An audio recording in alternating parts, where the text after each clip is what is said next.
J'ai besoin de ça et j'ai besoin du debug. Donc à faire, ça fera pas de mal. Hop, donc ici, je remplace ça par ça. Évidemment, je démarre mon script PHP dedans. Tac. Donc j'ai un serveur de base de données avec un nom de base de données, un user, un password. Le titre du site, j'en ai rien à faire. L'URL, pareil, j'ai pas à le personnaliser. Le debug me permettra éventuellement de tester si je suis en debug ou pas pour faire certains trucs, notamment on var dump dans les écrans dans lesquels je l'ai mis. Et donc je pourrais juste basculer en debug si j'ai envie sur la prod ou le dev. Et côté source, j'ai simplement à faire les define, donc là je vais recopier ce que j'avais là. Sur cela, je passe en debug pour lui, pomme C. Donc dev,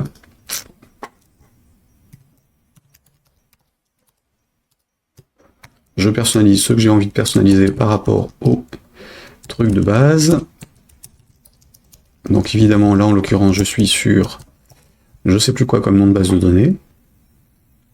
J'ai dû créer un loterie 2024. Oui c'est ça, loterie 2024.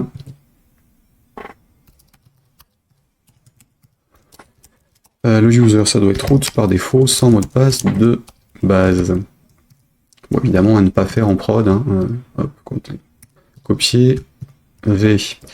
Le debug par défaut il est à false, j'ai pas besoin de le personnaliser. Localhost ce sera bien ça ou un nom de serveur, et ça évidemment ce ne sera pas ça en production.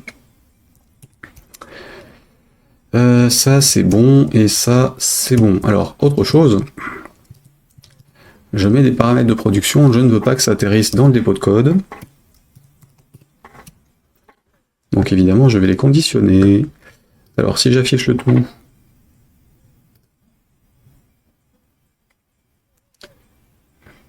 déjà, waouh. Ah bah oui, les sources d'origine sont assez volumineux, donc ça c'est bon.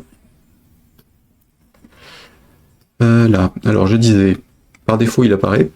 Évidemment, je ne veux pas publier ça sur les dépôts de code, surtout si c'est un dépôt de code public, donc, là c'est pas le cas, mais si un jour je le diffuse, je vais éviter de diffuser aussi mes mots de passe. Donc là, en l'occurrence, dans le gitignore, je rajoute les fichiers qui contiennent mes paramètres. Donc là, alors là en l'occurrence, j'étais sur un fichier gitignore de base que j'utilise pour Delphi. Clairement, là, j'ai pas besoin de tout ça. Les BAK, j'en veux pas non plus. Et je rajoute ce truc-là.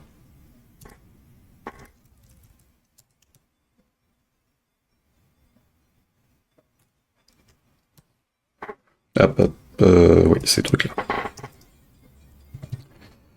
Donc, si je refresh, j'ai les points maps qui réapparaissent, puisque ce sont les points maps du CSS et autres dont j'ai pas besoin non plus en prod, hein, donc je vais les virer. Ça me permettra de faire du tri. Et le CSS ici, je l'ai dégagé, donc je vais le virer complètement du dépôt tout de suite, comme ça ce sera fait.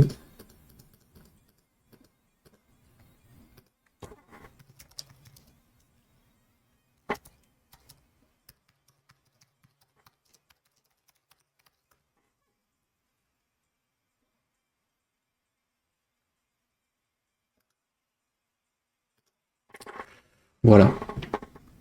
Les maps, je vais les dégager du site directement, donc je vais pas les rajouter dans le truc. Les to-do et autres, je les ferai à jour tout à l'heure, et là je vais juste valider ça.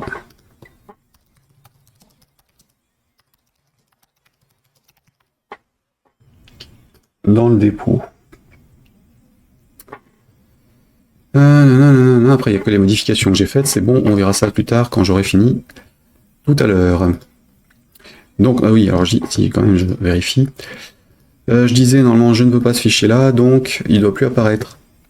Dans les configs, j'ai bien dev, distrib, et j'ai plus le prod. Donc je peux y aller sans regarder. Tant que ce fichier-là est bien pris en compte par Git.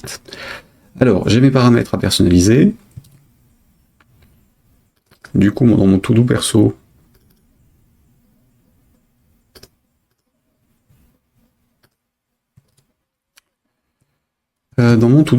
pour la mise en prod,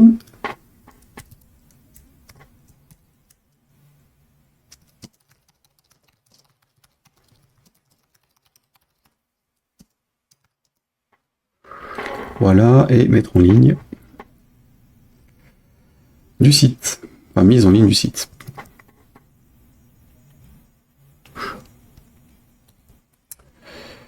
On y retourne donc. J'ai mes paramètres de base de données, maintenant je vais ouvrir ma base de données. Alors, je sais plus si je l'avais fait un truc copier-coller aussi pareil là-dessus. Non, je l'avais pas mis. Niveau de config, page de démarrage pour du HTML5, non. Ajax dans JavaScript.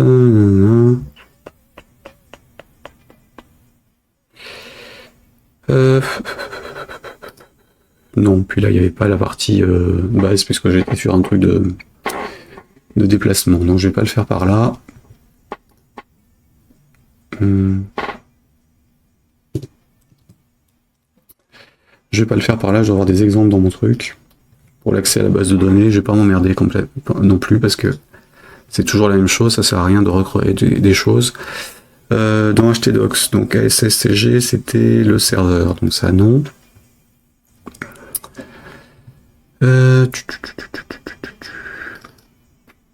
Normalement là-dessus j'ai ce qu'il faut, et donc mon accès base de données il est dans protected avec un nom différent, et c'est ce fichier là. Donc j'ai récupéré mes paramètres. Bon là il y avait des choses en fonction du nom de domaine parce qu'il y a d'autres bidouilles. Ici, hop, je testais si j'avais le paramètre de la base de données et j'ouvre ma base.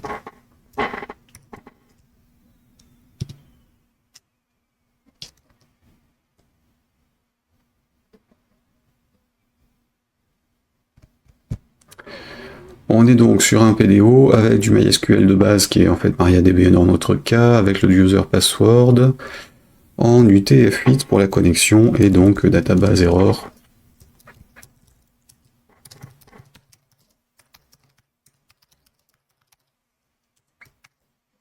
Hop.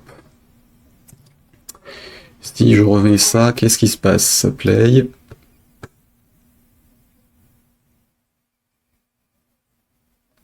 Donc là il se passe rien. Est-ce que j'avais enregistré mes trucs moi? Le DNAME. Ah bah non, le DNAME il n'est pas vide, parce que je l'ai mis en. Oui. Je l'ai paramétré, donc forcément. CTRL O. Mon config dev.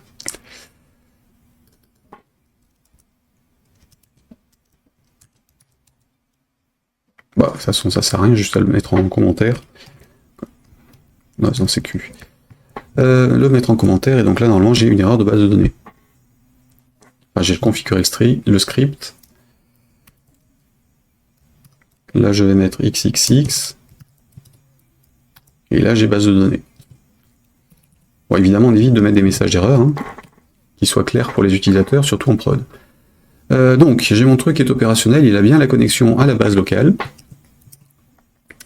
Et j'ai donc un $db à utiliser dans mon source pour récupérer les informations. Donc là, j'ai les sessions. Je sais si je suis en debug ou pas.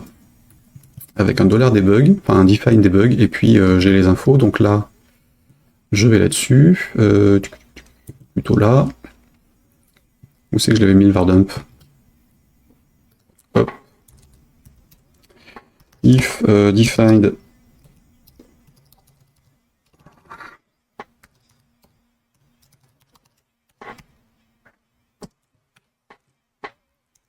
Je sais plus si les parenthèses sont obligatoires en PHP.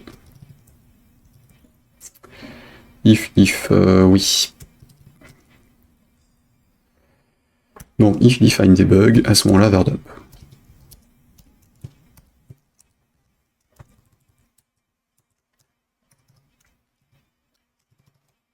Hop, je le mets systématiquement. Donc évidemment, on n'activera pas le debug en prod. Hein. Ce serait débile. Même si on n'est pas à l'abri de faire des conneries. Hop.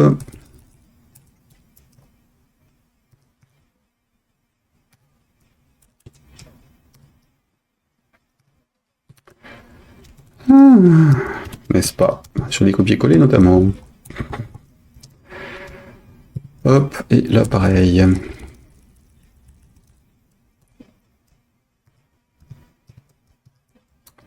Trois, 4, 5.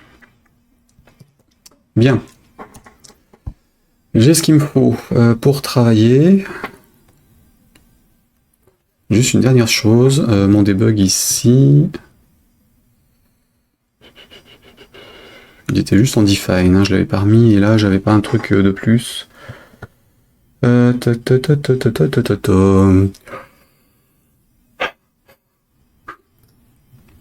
quand même que je remette des trucs là-dessus.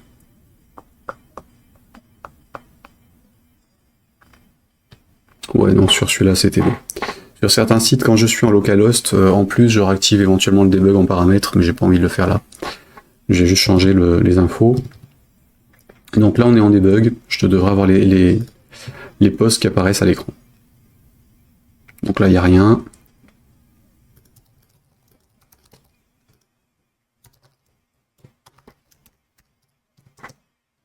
Et là, je dois l'avoir, qui n'apparaît pas non plus.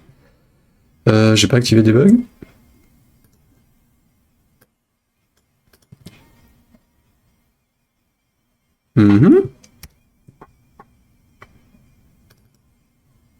Ah non, c'est underscore debug, pardon.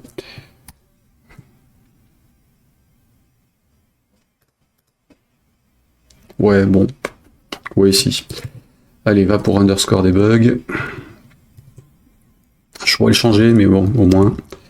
CTRL C, H, V, underscore, remplacer tout. Au moins, on a vu que ça marchait quand il n'y a rien.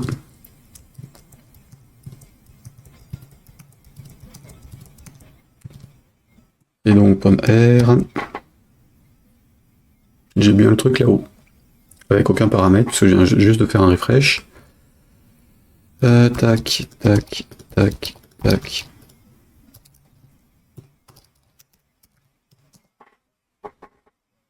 Il n'y a toujours rien. Est-ce qu'on est bien en underscore post? Oui. Le formulaire ne serait pas envoyé. Dans les prix. Donc là, il n'y a rien.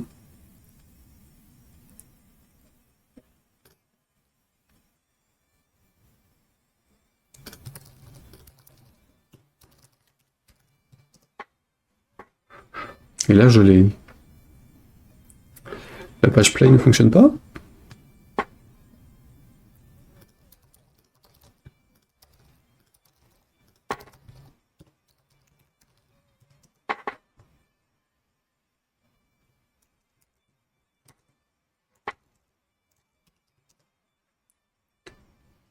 Tiens, tiens.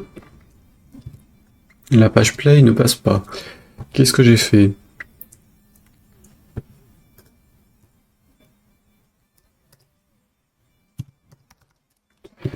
Non, ah oui, j'ai pas mis la méthode post, donc évidemment.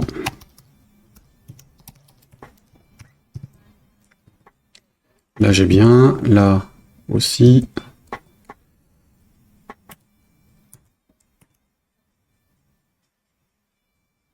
Là je suis sur la vérification du ticket. Donc j'ai pas le truc. Par contre, il faut que je revérifie que le formulaire était bon. Donc là j'ai bien post avec le truc. Et l'autre aussi, donc ça doit être bon. Ok, j'ai donc ce qu'il me faut pour travailler. Maintenant, allons-y. Ici. Alors j'ai quand même vérifié un truc, donc ça je vais le remplacer par if define machin et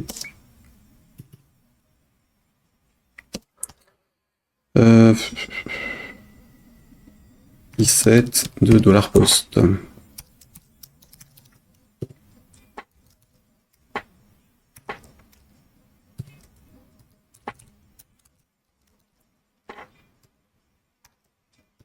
C'est évidemment si j'appelle la page comme ça, remplacer dans tous.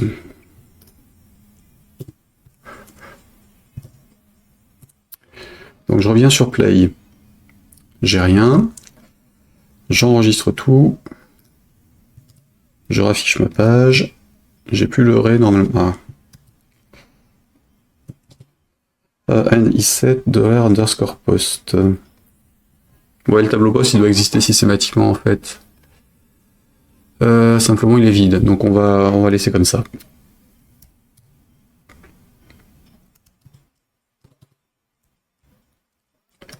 C'est vrai qu'ils sont créés quoi qu'il arrive.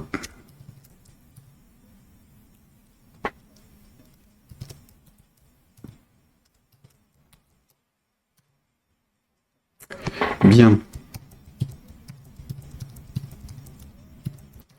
Faisons les vérifications de tickets. Alors la vérification de tickets fonctionne exactement de la même façon pour les deux. Donc il n'y a pas de raison que je fasse le code à un seul endroit, je vais le faire globalement. Puisque celui-là, il va pas avoir de texte particulier à gérer. Donc je vais faire un inc pour les tickets. Et du coup, ce truc-là se transforme en...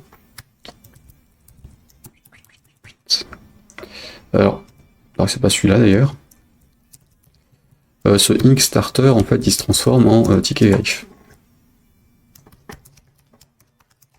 Ou plutôt ticket check.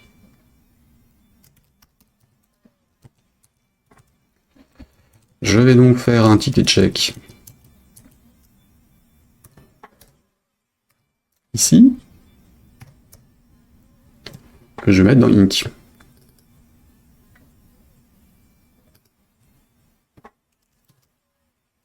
Et qui va contenir ça.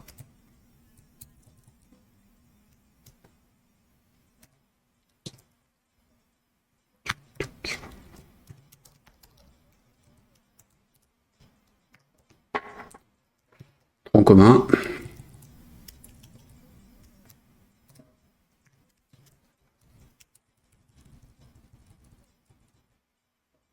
Alors par contre, je garde la langue. Ici, là, hop, ça la langue, elle est pas là. Là j'étais en français, donc ticket vérif. Et là j'étais en anglais.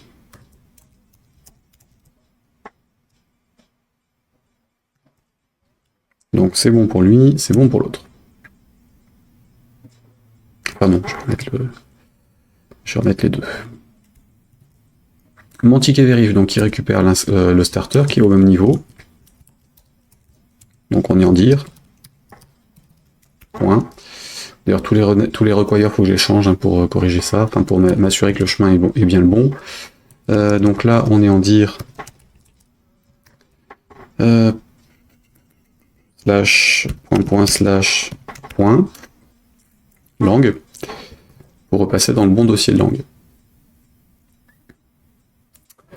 Ensuite, donc ça ce sera à faire. J'ai plus qu'à faire pareil sur les autres. Alors le nom contacté, pareil. La langue en premier. Et ça dans un nous contacté.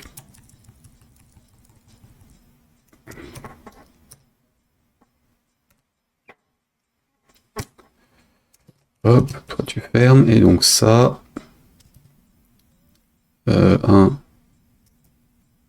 ici ce sera plus ça, mais ce sera contacteuse. .inc, .php par exemple.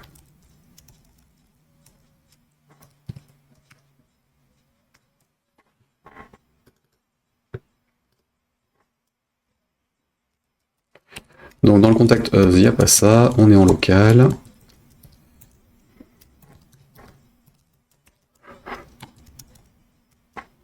Et le include, il se fait là. Slash tag point.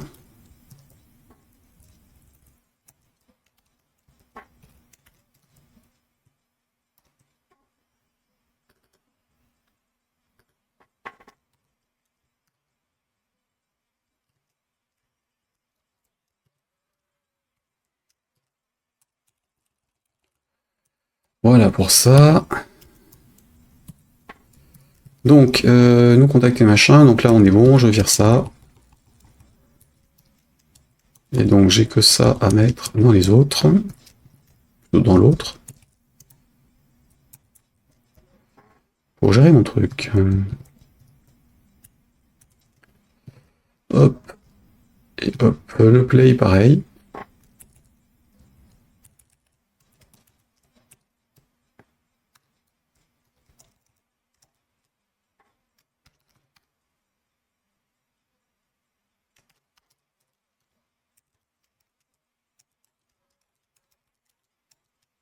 C, N, V. Dans Inc aussi. Voilà.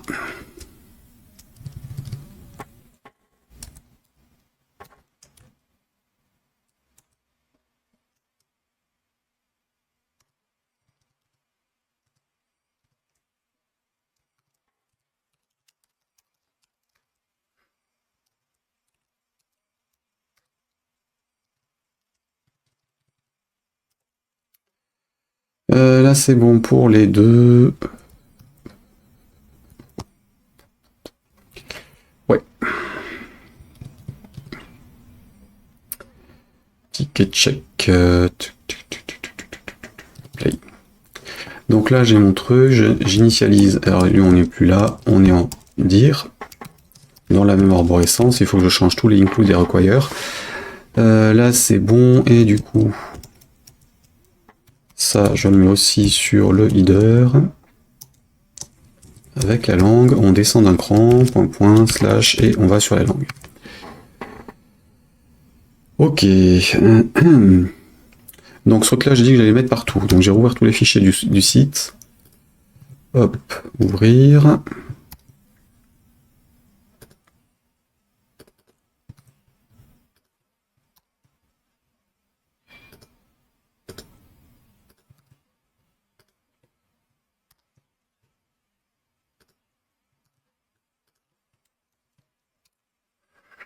Voilà, et je cherche require once avec $ derrière.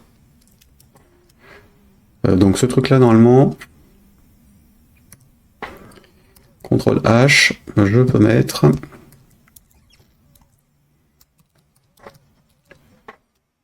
point slash point. Je vais pouvoir tout remplacer comme ça, puisqu'il n'y a que dans les pages d'accueil que je l'ai.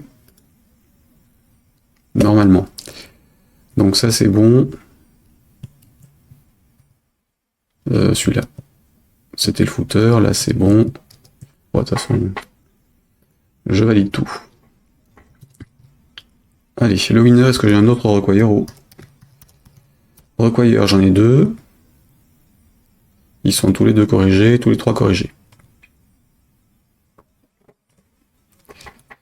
Include, j'en ai pas, donc je bon. Pas d'include.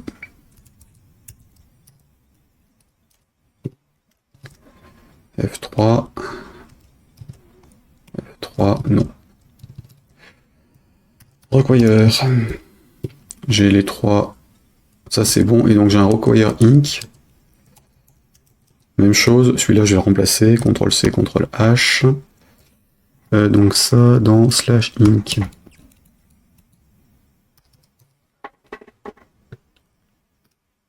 Normalement j'en ai 5. C'est ça. Donc lui il est bon. Là on a la langue pour le ticket check et on a la langue pour le footer. Tant qu'à faire, je vais virer ça, ça sert à rien de les séparer. Parce que dans le winner je l'avais aussi. Ticket, et on a winner.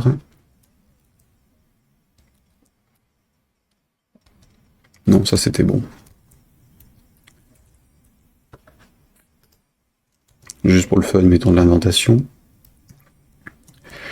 Ok, bon, pour celui-ci, c'est bon. Require, là, on est ok. Là, pareil. Tabulation, virer ça, CTRL-S.